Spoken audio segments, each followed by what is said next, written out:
ಕೈ ಹಾಕೋದು ಬೇಡ ಅಂತ. ಇಷ್ಟು ಎವಿಡೆನ್ಸ್ ಇದ್ದಾದ್ಮೇಲೆ ಯಾರಿಗೂ ಏನು ಕೇರ್ ಮಾಡುವಂಗಿಲ್ಲ ಪೊಲೀಸು. ಸಿಕ್ಕಾಕೊಂಡಿರೋ ಆರೋಪಿಗಳು ಹೇಳಿರೋ ಅವ್ರ ಹೆಸರು ಹೇಳಿದಾಗ ಅಥವಾ ನೀವು ಚೆಕ್ ಮಾಡಿರೋ ಸಿಡಿಆರ್ ರಿಪೋರ್ಟ್ ನಮ್ಮ ಸಿಡಿಆರ್ ಪ್ರಕಾರ ಕಂಪ್ಲೀಟ್ ಟೆಕ್ನಿಕಲ್ ಎವಿಡೆನ್ಸ್ ಇದು. ಇದನ್ನ ಯಾರು ಸುಳ್ಳು ಮಾಡಕ್ಕಾಗಲ್ಲ. ಹೇಳುವಂಗೆ ಆಗಲ್ಲ ಇದು. ಆಗ 3 ಜನ ಬರ್ತಾರೆ, ಬಂದಾದ್ಮೇಲೆ ಅವ್ರು ಹೇಳ್ತಾರೆ, ಹೇಳಾದ್ಮೇಲೆ ಒಬ್ರಿಗೊಬ್ರಿಗೆ ನಿಲ್ಸ್ಕೊಂಡು ಒಬ್ಬೊಬ್ಬರನ್ನ ಬೇರೆ ಬೇರೆ ಕೇಳ್ಬಿಟ್ರೆ ಮನುಷ್ಯ ಭಯ ಬಿದ್ದುಬಿಟ್ಟು ಬೇರೆ ಬೇರೆ ಹೇಳ್ಬಿಡ್ತಾನೆ. ದರ್ಶನ್ ಹಿಡ್ಕೊಂಡು ಹೋಗ್ತಾ ಇದೀವಿ, ಏನ್ ರಸ್ತೆ ಎಲ್ಲ ಬ್ಲಾಕ್ ಮಾಡ್ಬಿಟ್ರೆ ಹಂಗೆ. ಇಲ್ಲ ಸರ್, ನಾನು ನಿಂತಿದ್ದೆ ದೇವರಾಣೆ, ಅವ್ರು ಹೊಡೆದವ್ರು ಸರ್, ನಂಗೆ ಗೊತ್ತಿಲ್ಲ ಸರ್ ಅನ್ಬಿಟ್ಟು. ಎಲ್ಲೋ ಇದ್ರಲ್ಲಿ ಸತ್ಯ ಇರ್ಬೋದು. ಪೊಲೀಸರುಗಳು ಸುಮ್ಮನೆ ಹುಚ್ಚುಚ್ಚುದ್ ಇಟ್ಕೊಂಡು ಹೋಗ್ಬಿಡ್ತಾರ. ಏನ್ ತಮಾಷೆ ಮಾತಾ ಹಿಂಗೆಲ್ಲ? ಏನೋ ಸಾಕ್ಷಾತ್ಕಾರಗಳಿಲ್ಲದೆ ಅವ್ರು ಯಾವಾಗೂ ಮಾಡಲ್ಲ ಕೆಲಸಗಳನ್ನ.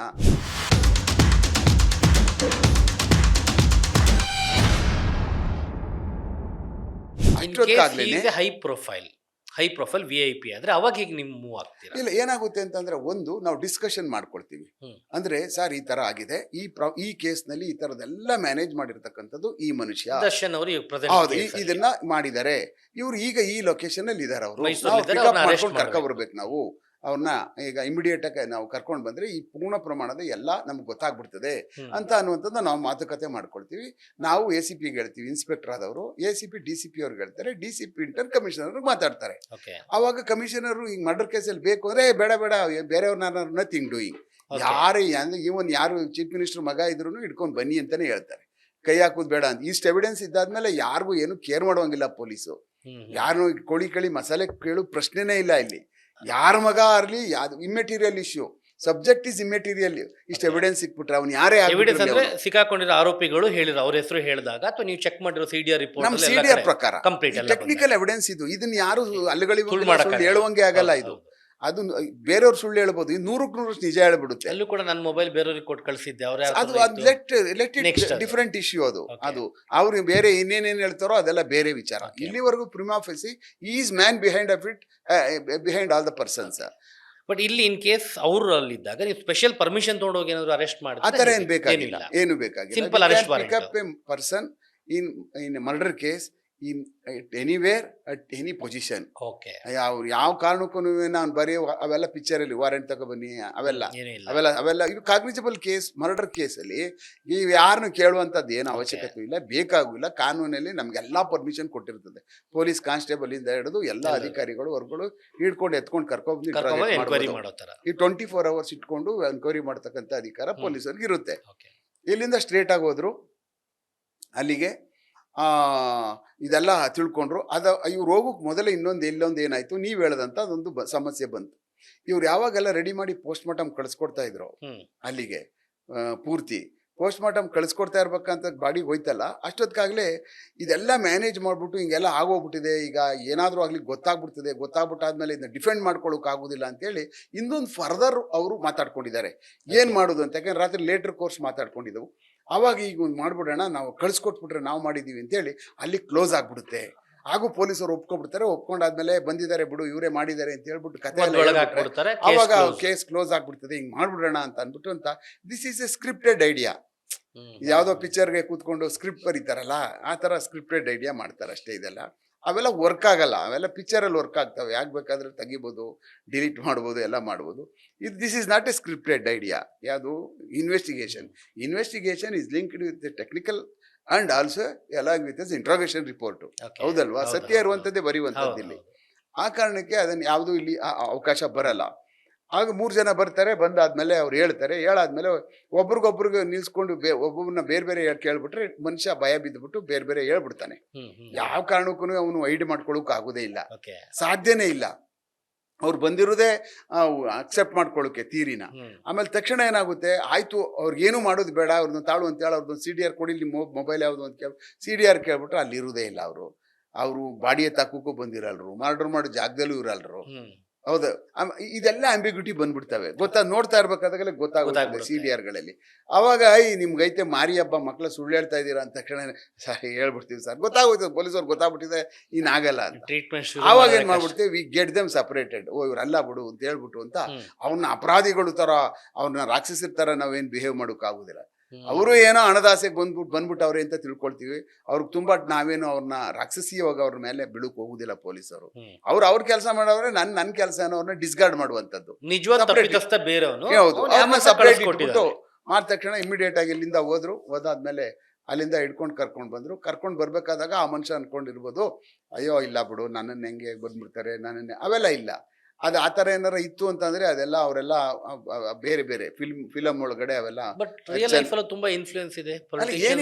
ಏನು ಅಂತಂದ್ರೆ, ಒಬ್ಬ ಮನುಷ್ಯನ ಕೊಂದಿರ್ತಕ್ಕಂಥ ಕೇಸ್ ಅಂತ ಬಂದಾಗ ಅದು ಯಾವುದಕ್ಕೂ ಯಾವುದೇ ಈ ಜಗತ್ತಲ್ಲಿ ಯಾರನ್ನೂ ಸೇವ್ ಮಾಡಲ್ರು, ಯಾರನ್ನೂ ಮಾಡೋಕ್ ಸಾಧ್ಯನೂ ಆಗುದಿಲ್ಲ.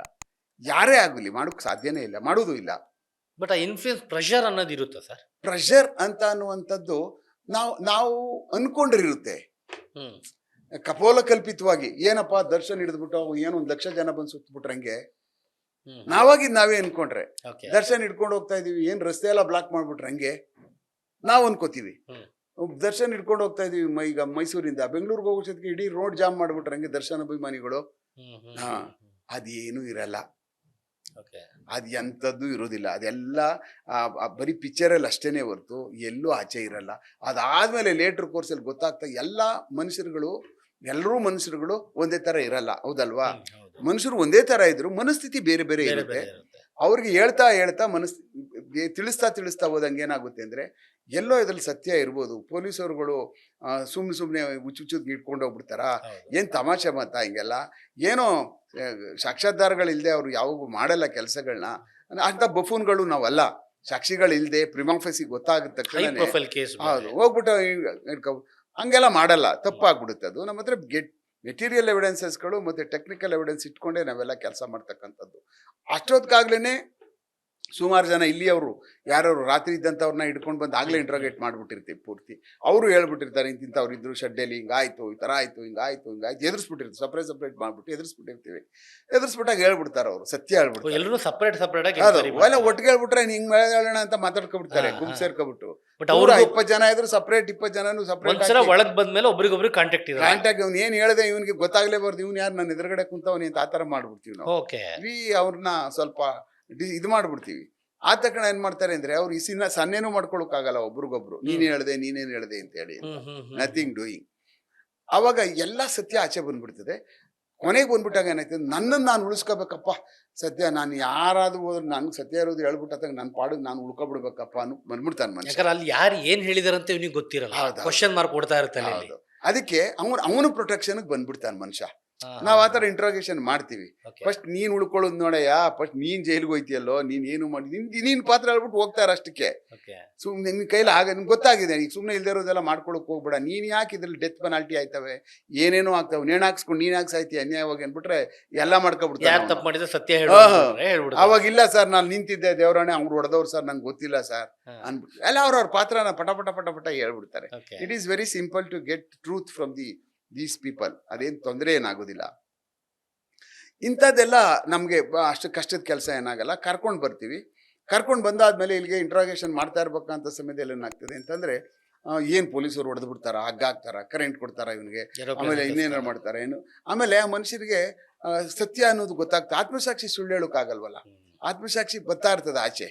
ಅವಾಗ ಎಲ್ಲೋ ಒಂದ್ ಕಡೆ ಬ್ರೇಕ್ ಆಗ್ಬಿಡ್ತಾನ, ಗಿಲ್ಟ್ ಫೀಲ್. ಸ್ವಲ್ಪ ಮಾಡಬಾರ್ದಾಕಿತ್ತು ಸರ್, ತಪ್ಪು ಮಾಡ್ಬಿಟ್ಟೆ ಸರ್ ನಾನು ಅಂದ್ರೆ ಮುಗಿದು ಇನ್ನೇನು ಬೇಕಾಗಿಲ್ಲ. ಅವ್ರ ಕಡೆ ಇನ್ನೇನ್ ಬೇಕು ನಮ್ಗೆ? ಪೂರ್ಣ ಹೆಂಗ್ ಮಾಡ್ದೋ, ಎಷ್ಟು ಏಟ್ ಹೊಡೆದೆ, ಬಾಕ್ಸಿಂಗ್ ಹೆಂಗ್ ಹೊಡೆದೆ, ಪಂಚ್ ಎಷ್ಟು ಕೊಟ್ಟೆ, ಅವೆಲ್ಲ ಅವಶ್ಯಕತೆ ಇಲ್ಲ ನನಗೆ. ಸರ್ ಏನು ತಲೆಗೆ ಬುದ್ಧಿ ಬಂತೇನೋ, ಹುಚ್ಚಿನ ತರ ಆಗ್ಬಿಟ್ಟೆ ಸರ್, ನಂಗೆ ಗೊತ್ತಾಗದೆ ಹೋಯ್ತು, ಸಾರಿ ಸರ್, ತಪ್ಪು ಮಾಡ್ಬಿಟ್ಟೆ, ಮುಗೀತು. ಇನ್ನೇನು ನಮ್ಗೆ ಇನ್ನೇನು ಅವರಿಂದ ಹೆಂಗ್ ಸೇರ್ಕೊಂಡ್ರಿ, ದೊಣ್ಣೆಲ್ ಹೊಡೆದವ್ರು ಯಾರು, ಕರೆಂಟ್ ಕೊಟ್ಟವ್ರು ಯಾರು, ಅದು ಹೇಳ್ತಾರೆ ಬೇರೆಯವ್ರು. ಅದೆಲ್ಲ ಅದೇನು ಸಮಸ್ಯೆ ಏನಿಲ್ಲ ನಮ್ಗೆ. You accepted your guilt and it accepted our conscience.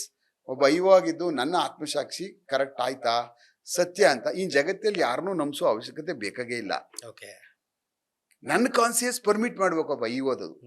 ನಂದಾದ್ರೆ ಇವನ್ ಮಾಡಿದರೆ ಇದೇ ತರ ಆಗಿದೆ ಅಂತ ಅನ್ನೋಂಥದ್ದು ಆಗ್ಬಿಟ್ಟಾದ್ಮೇಲೆ ಇನ್ಯಾರಿಗೂ ನಾವು ಜಗತ್ತಲ್ಲಿ ಕೇರ್ ಮಾಡುವಂತ ಅವಶ್ಯಕತೆ ಇಲ್ಲ. 1000 ಲಕ್ಷ ಜನ ಏನ್ ಬೇಕಾದ್ರೂ ಮಾತಾಡ್ಕೊಳ್ಳಿ, ಅದು ಬೇರೆ ವಿಚಾರ. ಅದು ಯಾಕೆಂದ್ರೆ ನನಗೆ ಎಲ್ಲ ಅಧಿಕಾರವನ್ನು ದೇವ್ರು ಕೊಟ್ಟಿದ್ಮೇಲೆ ಸರ್ಕಾರ ನಮಗೆ ಇದರಲ್ಲಿ ಸಂವಿಧಾನದ ಅಡಿನಲ್ಲಿ ನಾನು ಅದಕ್ಕೆ ಧಕ್ಕೆ ಮಾಡಬಾರ್ದಲ್ಲ, ಮೋಸ ಮಾಡಬಾರ್ದಲ್ಲ. ಅದಕ್ಕೆ ನಾನು ನಾನು ಕೈ ತಗೊಳ್ಳೋ- ನ್ಯಾಯ ಕೊಡ್ಬೇಕಲ್ಲ ಹೌದು, ನಾನು. ಹೌದು. ಅದಕ್ಕೆ ಸಂಬಂಧ ಪೂರ್ವಕವಾದಂತ ಎಲ್ಲಾ ಕೆಲಸ ನಾನು ಮಾಡಿ ನನ್ನ ಆತ್ಮಸಾಕ್ಷಿಗೆ ತೃಪ್ತಿ ಮಾಡ್ಬೇಕಲ್ಲ. ಮಾಡಾದ್ಮೇಲೆ ನಾನು ಕೆಲಸ ಮಾಡ್ಬೇಕಲ್ಲ. ಅಲ್ಲಿಗೆ ಅದು ಮಾಡಾದ್ಮೇಲೆ ಮುಗೀತು. ಇನ್ಯಾರನ್ನು ಏನು ಕೇರ್ ಮಾಡುವಂತ ಅವಶ್ಯಕತೆ ಇಲ್ಲ. ನಾನು ನನ್ನ ತನಿಖೆನಲ್ಲೇ ಪೂರ್ಣ ಪ್ರಮಾಣದಲ್ಲಿ ತೊಡಗಿಸ್ಕೋಬೇಕು. ಈ ಕೇಸ್ನ ಎಷ್ಟು ಚೆನ್ನಾಗಿ ಮಾಡಬೇಕು, ಅದ್ಭುತವಾಗಿ ಎಷ್ಟು ಚೆನ್ನಾಗಿ ಕಟ್ಕೊಂಡು ಇದನ್ನ ನಾನು ನ್ಯಾಯಾಲಯಕ್ಕೆ ತಗೊಂಡು ಹೋಗ್ತಕ್ಕಂಥ ಕೆಲಸ ಮಾಡಬೇಕು. ಮತ್ತೆ ಈಗಿಂದ ಬೇಸಿಕ್ ರೆಕಾರ್ಡ್ಸ್ಗಳನ್ನ ಹೆಂಗೆ ತಯಾರು ಮಾಡಬೇಕು ಅನ್ನುವಂಥದ್ದು ನನ್ನ ತಲೆಗೆ ಬಂದು ಕೂತ್ಕೊಬಿಡುತ್ತೆ. ಬೇರೆ ಇನ್ನೇನೂ ಕಾಣಿಸಲ್ಲ. ಅದ್ರ ಮಧ್ಯದಲ್ಲಿ ಹಲವಾರು ಸೀನಿಯರ್ ಅಧಿಕಾರಿಗಳು ಬರ್ತಾರೆ, ಅವರು ಡಿಸ್ಕಷನ್ ಮಾಡ್ತಾರೆ. ಹಿಂಗೆ ಮಾಡಿದ್ರೆ ಹಾಗೆ, ಹೀಗೆ ಮಾಡಿದ್ರೆ ಹಾಗೆ, ಇದು ಮಾಡಿ ಅದು ಮಾಡಿ ಅಂತ ಎಲ್ಲ ಎಲ್ಲ ಹೇಳ್ತಾ ಇರ್ತಾರೆ. ಬಟ್ ನಿನ್ನ ತನಿಖೆ ನೀನು ಯಾಕೆ ಮಾಡ್ಬೇಕಿದ್ನ, ನೀನಂತ ಎಷ್ಟು ಬುದ್ಧಿವಂತ ಅಂತ ಅನ್ನುವಂಥದ್ದು ಈ ತನಿಖೆ ಮಾಡಿ ಚಾರ್ಜ್ ಶೀಟ್ ಹಾಕಿದ್ಮೇಲೆ ಗೊತ್ತಾಗ್ತದೆ. ಯಾವ್ದು ತಗೊಂಡಿರಲ್ಲ, ಯಾವ್ದು ತಗೋತಿಯೇ, ಯಾರನ್ನ ಅರೆಸ್ಟ್ ಮಾಡಬೇಕು, ಯಾರನ್ನ ಬಿಡಬೇಕು. ಆಮೇಲೆ ಎಲ್ಲರಿಗೂ ಒಂದೇ ಒಂದು ಯಾರ್ ಸ್ಟಿಕ್ ಮಾಡಿಬಿಡ್ಬಾರ್ದು. ಎಂಥ ಜನ ಏನಕ್ಕೆ ನಮ್ಮ ಮೇಲೆ ಇದು ಮಾಡಲಿ. ಆಮೇಲೆ ಇಷ್ಟು ಅಕ್ಯೂಡ್ಗಳನ್ನ ಹೋಗಿ ಚಿತ್ರದುರ್ಗ ಬೇರೆ ಬೇರೆ ಊರುಗಳಿಗೆಲ್ಲ ಹೋಗ್ಬಿಟ್ಟು ನಾವೆಲ್ಲ ಹಿಡ್ಕೊಂಡು ಕರ್ಕೊಂಡು ಬರ್ತಾ ಇರ್ತೀವಿ. ಅದರಲ್ಲಿ ಕೆಲವು ಜನಗಳಿಗೆ ಕೆಲವಷ್ಟು ಪಾರ್ಟ್ ಮಾತ್ರ ಗೊತ್ತು. ಅಯ್ಯಯ್ಯೋ ಸಾಯಿಸ್ಬಿಟ್ರಾ, ನನ್ನ ಕತೆ ಏನಾಗ್ಬೋದು, ನಾನು ಬಂದಿದ್ದು ಕಾರ್ ಓಡಿಸ್ಕೊಂಡು ಬಂದೆ, ಜೀವನಕ್ಕೆ ಬಂದೆ, ನಾನು ಹಿಂಗೆ ಅಲ್ಲಿಂದ ಕರ್ಕಬ ಅಂತ ಹೇಳಿದ್ರು ಕರ್ಕಬಂದು ಇವ್ರ ಹತ್ರ ನಾನು ಬಿಟ್ಟೆ, ಇವ್ರು ಸಾಯಿಸ್ಬಿಡ್ತಾರೆ ಅಂತ ನಂಗೆ ಗೊತ್ತಿಲ್ವಲ್ಲ. ಇಂಥದ್ದೆಲ್ಲ ಬಂದಾಗ ಏನಾಗುತ್ತೆ ಅಂದಾಗ ಮನುಷ್ಯ ಆಘಾತಕ್ಕೆ ಸಿಕ್ಕಾಕಬಿಡ್ತಾರೆ. ಮರ್ಡರ್ ಮಾಡುವಂಥದ್ದಾಗಿದ್ರೆ ಯಾವ ಹುಚ್ಚಾನು ಕರ್ಕೊಬರಲ್ಲ. ಯಾರು ಕರ್ಕೊಬರೇ ಅವ್ನು ಸಾಯಿಸ್ಬೇಕು ನಾವು ಅಂತ ಹೇಳಿದ್ರೆ ಅವನೇನು ಹುಚ್ಚಾನೂ ಅಲ್ಲ. ಅವ್ನು ಎಲ್ಲಾ ತರವಾದಂಥ ಪರಿಜ್ಞಾನ ಇರ್ತದೆ. ಫೋನ್ ಆಫ್ ಮಾಡ್ಕೊಂಡು ಓಡೋಗ್ಬಿಡ್ತಾನ ಅವನು. ನಾವು ಇಲ್ಲಿ ಸಾಯಿಸ್ತಾರೆ ಶೆಡ್ ಒಳಗಡೆ ಅಂತ ಅನ್ನುವಂಥದ್ದು ಗೊತ್ತಾಗಿದ್ದಿದ್ರೆ ಇವ್ರು ಎಲ್ಲ ಅಬ್ಸ್ಕ್ಯಾಂಡ್ ಆಗ್ಬಿಡೋರು. ಮನುಷ್ಯನ ಧರ್ಮನೇ ಹೆಂಗೆ. ಇಲ್ಲಿ ಕರ್ಕೊಂಡು ಬಂದ್ರು, ಆಯ್ತು ಕರ್ಕಬ ಏನೋ ಇದು ಮಾಡಿ ಅವ್ನಿಗೆ ಎದುರಿಸಿ ಇದು ಮಾಡ್ಬಿಟ್ಟು ಕಳ್ಸೋಣ ಅಂತ ಅಂದ್ಬಿಟ್ಟು ಆ ಮನಸ್ಥಿತಿನೇ ಇಲ್ಲಿಗೆ ಬಂದಿರ್ತಾರೆ ಅವರು. Beat Plus Karnataka.